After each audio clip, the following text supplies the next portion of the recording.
What do you do if you're busted, broken, injured, sick, diseased?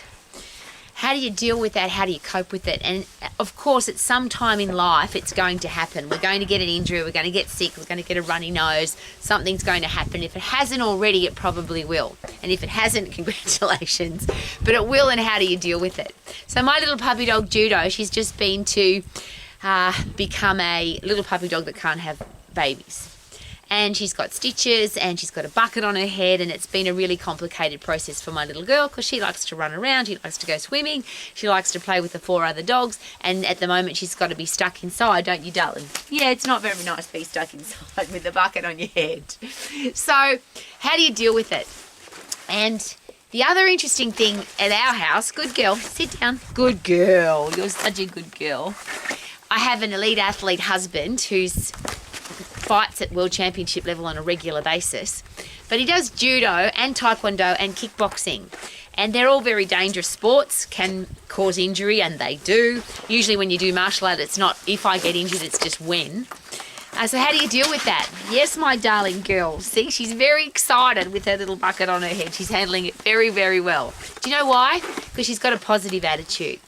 And I share this, having managed health clubs all over the world and having seen multiple injuries. My first aid experience is extensive because I've managed health clubs for many, many years. So I've been involved with people that have heart attacks, epileptic fits, strokes, serious accidents, broken arms, broken legs. I've got a big montage of stories of horrible first aid experiences.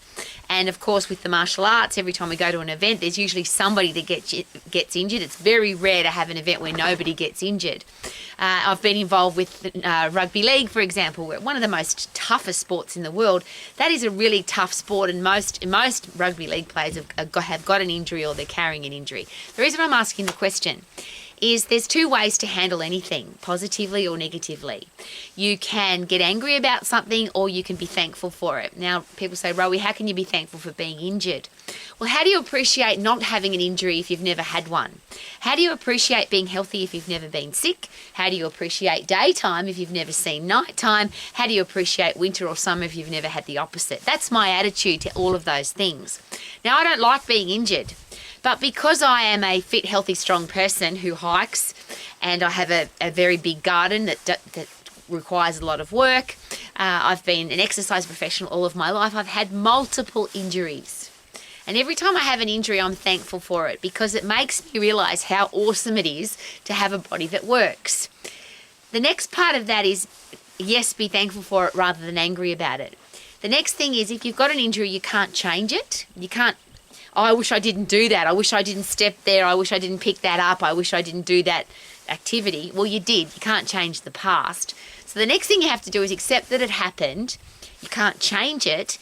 What can I do now? Because if I don't do anything, if I'm injured or sick or broken or busted, and I now stop doing anything, my body will waste away, my brain will waste away. The body ages very quickly. It gets weak very quickly. Muscles waste away really quickly. As you know, if you put your arm or leg in a plaster, when you take the plaster off, the thing's wasted away. But not as much if, while you have that injury, you stay fit and strong. So my favourite story is I've many times throughout my career I've been told I need to have knee reconstructions. Well, I don't want to have surgery. I don't like surgery.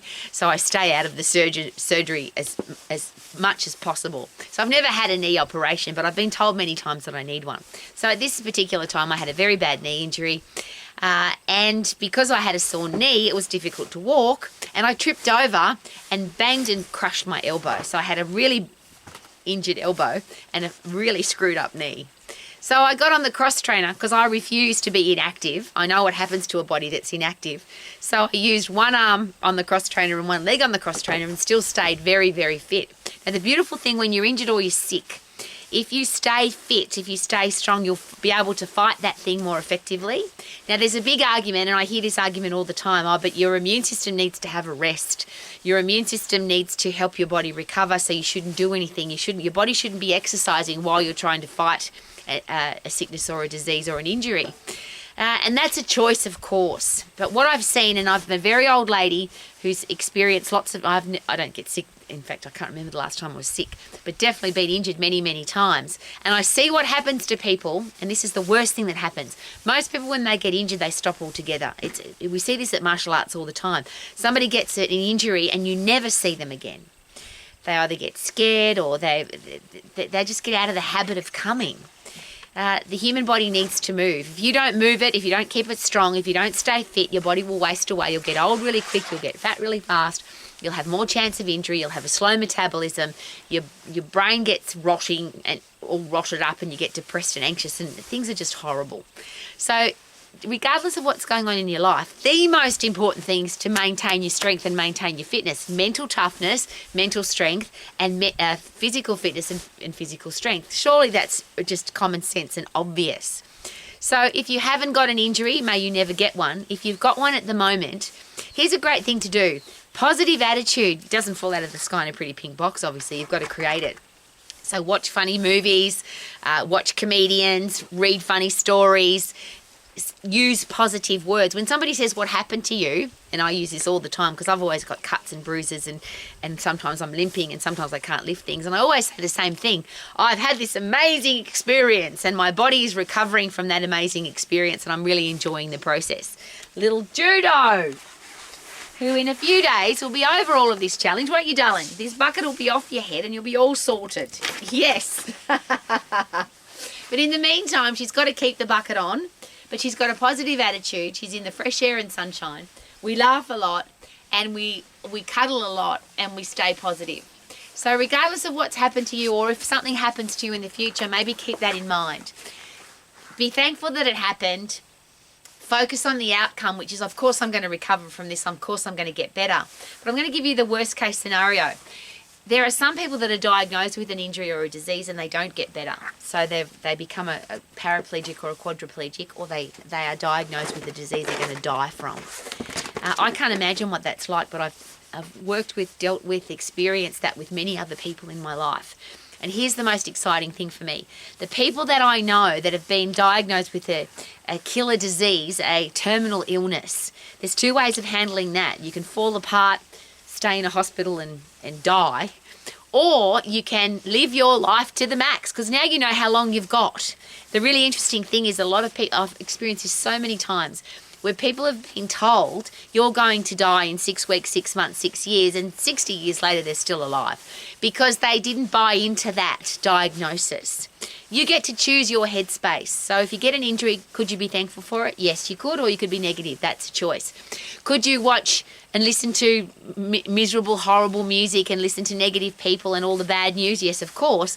Or you could laugh your backside off by watching a comedy movie, because, of course, the brain recovers much quicker when you're laughing rather than if you're crying or anxious. Panic is never part of the solution. Anxiety is never part of the solution. If you want to get and stay healthy, fit and strong, even if you are injured or sick, then you've got to have a positive attitude. You've got to have a healthy, fit, strong body. And my little Judo, what do you reckon, little darling? We get better real soon so you can be running around with the kids, living your life to the max. Super duper doo, how are you? Living your life to the max. Woohoo!